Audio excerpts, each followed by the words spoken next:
दुनिया में जहाँ जहाँ ये ब्लॉग देखा जा रहा है उन सबको अस्सलाम वालेकुम। कैसे हैं आप सब?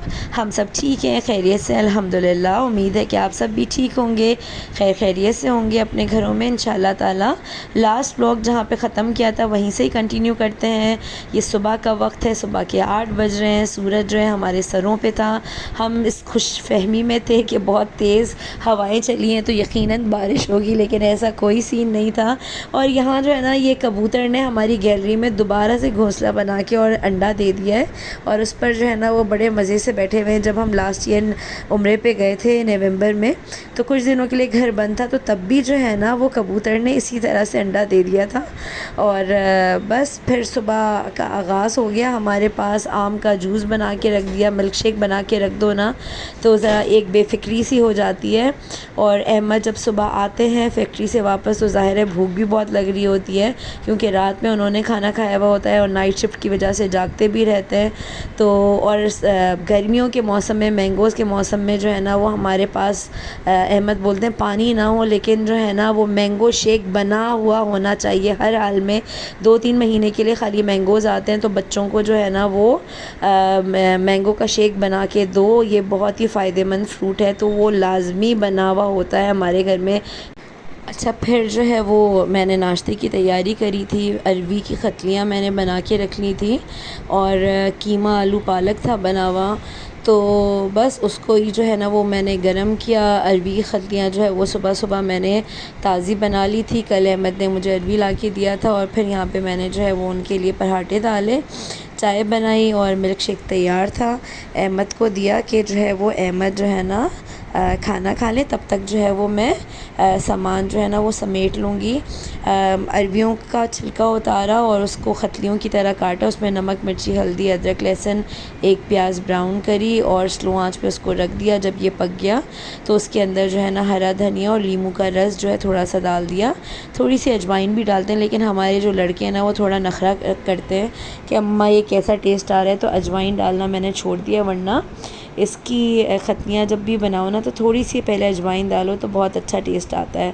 अच्छा, उसके बाद जो है ना अहमद का ये डेली का रूटीन है कि जब सुबह अहमद फैक्ट्री से वापस आते हैं तो सबसे पहले वो बच्चों को छोड़ते हैं मदरसे, और फिर जब वापस आ रहे होते हैं मदरसे से छोड़ के बच्चों को, तो मैंने उनको जो है वो मैसेज कर दिया होता है कि घर में क्या क्या चीज़ नहीं है, जैसे दूध दही अंडे डबल रोटी इस तरह की चीज़ें। और उसके बाद फिर सब्ज़ी लेना है अगर, तो फिर क्या चाहिए, फ्रूट नहीं है तो वो क्या चाहिए, तो मैं उनको कर देती, तो वो सुबह ही लेकर आ जाते हैं। और फिर इतनी अर्ली मॉर्निंग जिन चीज़ों की दुकानें नहीं खुलती, तो फिर उसके लिए अहमद को दोबारा एक दफ़ा जाना पड़ता है। जैसे अहमद 11:30-12 बजे के क़रीब निकलते हैं, ताकि फिर बहुत भी लेट हुए हों अगर, तो 1 बजे तक सो जाएं। तो नाइट ड्यूटी करके आने के बाद भी जो है ना 12-1 बजे तक उनको लाजमी जागना ही पड़ता है सारे काम करने के लिए, क्योंकि वो एक इकलौते आदमी हैं बड़े हमारे घर में जो कि ये सारे काम करते हैं। और अब तो अब्दुल समद भी काफ़ी जो है वो उनकी हेल्प करवा देते हैं, लेकिन क्योंकि उनके मदरसे खुल गए तो वो लोग वहाँ बिज़ी हैं, फिर वो लोग शाम में आते हैं। तो बस बाकर खाने, केक, रस, बिस्किट, चिप्स ये भी कुछ ख़त्म थे, पापे जो थे वो ख़त्म थे, तो अहमद वो सब चीज़ें लेकर आ गए थे। तो मैं ये बॉक्स में जो है वो रिफ़िल करके जो है ना वो रख रही थी सारी चीज़ें सेट करके। और ये चीज़ें जितनी भी आ जाएं, लेकिन बच्चों के लिए जो है ना वो ये एक आध दिन की कहानी होती है, और फिर दूसरे दिन जो है ना वो उन लोगों को फिर चाहिए होता है, क्योंकि बढ़ते हुए बच्चे हैं माशाल्लाह से, तो वो ये सारी चीज़ें जो है ना वो चलते फिरते खाई जा रही होती हैं। और साथ ही जो है वो बस मैंने खाना दे दिया था अहमद को, अहमद खाना खा रहे थे यहाँ पर। और अहमद की फैक्ट्री में जो जो प्रोडक्ट्स की प्रोडक्शन होती है, तो वो सारी प्रोडक्ट्स तो नहीं, उसमें से कुछ प्रोडक्ट्स जो हैं वो फैक्ट्री के हर एम्प्लॉय को एवरी मंथ मिल रही होती है। तो वो मिली थी इस महीने की, तो वो अहमद लेकर आए थे।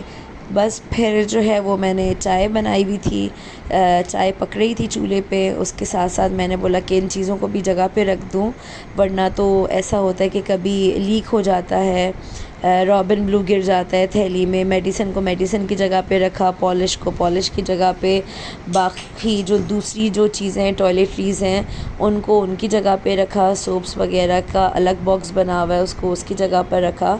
तो ये सारे काम जो है ना सुबह सुकून से इसलिए भी हो जाते हैं, एक तो बच्चे जब चले जाते हैं ना तो जल्दी जल्दी सारे काम हो जाते हैं और सुबह के काम जो है ना वो जल्दी के काम होते हैं। अच्छा, सैफुल्लाह और मरियम के स्कूल्स ऑफ हैं तो बस सैफुल्लाह जो है वो बैठ गए आके गैलरी में कि उठने के बाद कि अम्मा बारिश होने वाली है, मौसम बहुत अच्छा हो रहा है। और वाकई में माशाल्लाह से एकदम से मौसम चेंज हो गया था और हल्की हल्की सी फुहार शुरू हो गई थी और वो गैलरी में आके जो है ना वो बैठ के नज़ारे देख रहे थे। उनकी जो साइकिल आई थी 1-1.5 हफ्ते में जो है ना वो साइकिल उनकी टूट गई। टूट कैसे गई वो साइकिल? इसलिए उनकी टूट गई, जब 5 साल के बच्चे की साइकिल पर 12-13 साल के घोड़े बैठेंगे यानी इनके बड़े भाई बैठेंगे तो उसने तो टूटना ही था। तो वो बेचारा बच्चा अब करे तो क्या करे। अब अहमद ने बोला कि मैं जो है ना वेल्ड करवा के लेके आऊँगा, लेकिन इन लोगों को समझाओ कि वो उसकी एज के हिसाब की साइकिल है तो ये लोग मस्ती मजाक में क्यों बैठते हैं उस पर। तो जब सैफुल्लाह स्कूल गया वो होता है या सो रहा होता है तो हर किसी ने उसकी साइकिल पे बैठना है, हर किसी ने पाँव से उसको धक्का देना है। तो वो बेचारे की साइकिल एक अदद जो आई थी तो वो मुश्किल से 2 हफ्ते भी ठीक नहीं रही, 1.5 हफ्ते बाद ही जो है ना उसकी सीट तोड़ दी गई। हैदर बोलते हैं कि मैं भी तो उस जैसे ही हूँ, छोटा ही हूँ मैं भी तो मेरा वज़न ही क्या है अम्मा। तो हैदर साहब भी बैठ जाते थे उस पर। तो वो बेचारे अब फारिग थे तो वो गैलरी में बैठ गए थे तकिया डाल के। और यहाँ पे फिर शाम का टाइम था, बच्चे जो हैं वो बारिश बहुत तेज़ हो गई थी अचानक ही, बहुत तेज़ तो खैर नहीं हुई थी, अभी भी खुल के वाली बारिश नहीं हुई कराची में। अब्दुल समद और यूसुफ जो है ना वो दोनों मदरसे से भीगते हुए आ रहे थे और आते ही जब वो लोग घर आए तो ज़ाहिर है बारिश के 2 बूंद गिरे तो लाइट चली गई। लाइट चली गई, अब क्या करें, बस फिर 2-4 इमरजेंसी लाइट्स हमने जलाई और AC/DC फ़ैन जो है हमारे पास, तो हमारे पास बैटरी लगी हुई है, उस पर 2 कमरों में फ़ैन्स तो ऑन हो जाते हैं लेकिन लाइट्स ऑन नहीं होती। बस बच्चों को भूख लगने लगी कि अम्मा आप 1-2 रोटियां डाल दें हमें तो हम लोग जो है ना खा लेंगे। और जब वापस आते हैं तो ज़रा भूखे हो रहे होते हैं और यहाँ पर जो है ना मैं साथ साथ शाम की तैयारी भी कर रही थी। तो बस मैंने इन लोगों को 2 पराठे डाल के दिए कि आप लोग खा लो और बस फिर जो है ना वो मैं चाय वगैरह बना के देती हूँ।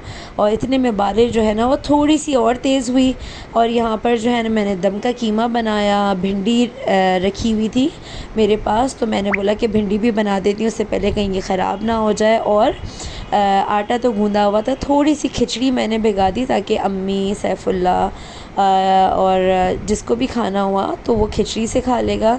जैसे रोटी अगर ज़्यादा अम्मी से चबाई नहीं जाती तो अम्मी जो है वो आम के रस में जो है वो रोटी चूर के हम लोग दे देते हैं तो वो बहुत शौक़ से अम्मी खा लेते हैं। और मिर्च मसाले वाली चीज़ें बिल्कुल भी, हल्की सी भी मिर्च अब अम्मी को जो है ना वो सूट नहीं हो रही है तो अम्मी नहीं खाते। तो बस फिर मैंने सोचा उन लोगों के लिए मैं खिचड़ी बना देती हूँ। यहाँ पे दम का ख़ीमा रेडी हो गया था, लाइट चली गई थी इसलिए दम के ख़ीमे की पूरी रेसिपी जो है ना मैं रिकॉर्ड नहीं कर सकी। और यहाँ पे यूसुफ साहब बोल रहे थे एक दफ़ा नहाती थोड़ी कम हो जाती है, बारिश में नहाया तो मेरे दाने सही हो गए ना, तो मैं उनको ठीक हो जाएगी, ठीक है, मैजिक थोड़ी हुआ है इधर आपके पास ज़रा सी बारिश में नहाने से आपको दाने हो जाए। इस तरह से गर्मी से बच्चों के पूरे मुँह पे, जिस्म पे पीप के दाने हुए हुए हैं। सैफुल्लाह का भी बुरा हाल हुआ हुआ है, इतनी दवाएं हमने लगा दी हैं उनको, लेकिन जो है ना ये जब गर्मी का ज़ोर टूटेगा तो इंशाअल्लाह ताला तभी जो है ना वो इनके दाने वगैरह सब सही होंगे।